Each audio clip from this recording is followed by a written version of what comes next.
Hello hi friends. ఇప్పుడు మదనపల్లిలో ఒక అమ్మాయిని 7 ఏళ్ళ అమ్మాయిని అత్యాచారం చేశాడు కదా ఒక అబ్బాయి.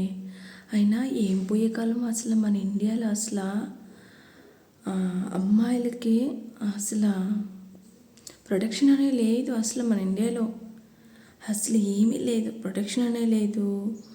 అసలు చిన్న అమ్మాయిల్ని, పెద్ద అమ్మాయిల్ని, చిన్న పిల్ల అసలు అంత 7 ఏళ్ళు అంటే ఎంత చిన్న పిల్ల. అలాంటి పిల్లను ఎలా మనసు ఒప్పుతుందో ఏంటో ఇలా చేస్తున్నారు.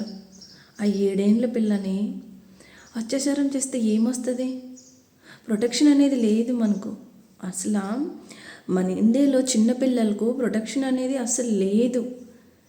ఇప్పుడున్న జనరేషన్లో అయితే అసలు ప్రొటెక్షన్ అనేది లేదు ఫ్రెండ్స్. అసలు ఏంటి అసలు ఎందుకు ఇలా చేస్తున్నారో? ఎంత చిన్నపిల్ల, ఒక తల్లిదండ్రికి ఆ బిడ్డని మనము అందరం చెప్తామే కానీ ఆ బిడ్డని మనం తెచ్చి ఇవ్వలేని పరిస్థితి.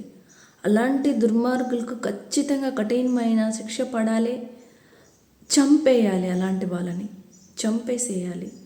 ఎంత ఘోరమైందంటే అంత ఘోరమైంది. అసలు మదనపల్లిలో ఇలా జరిగిందంటే ఒక అమ్మాయి రేప్ కేసు, అది కూడా చిన్న పిల్ల, 7 ఏళ్ళ పిల్ల.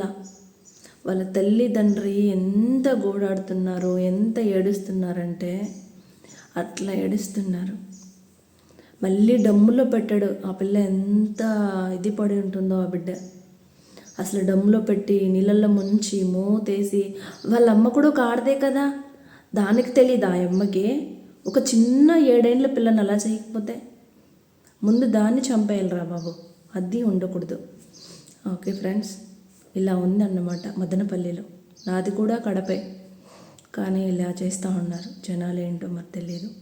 చిన్న ఒక అమ్మాయిని, 7 ఏళ్ళ అమ్మాయిని రేప్ చేసి ఉన్నారంటే మన ఇండియాలో ప్రొటెక్షన్ అనేది లేదు మనకి. అసలు అమ్మాయిలకి ప్రొటెక్షన్ అనేది లేదు ఫ్రెండ్స్. ఏంటో మరి.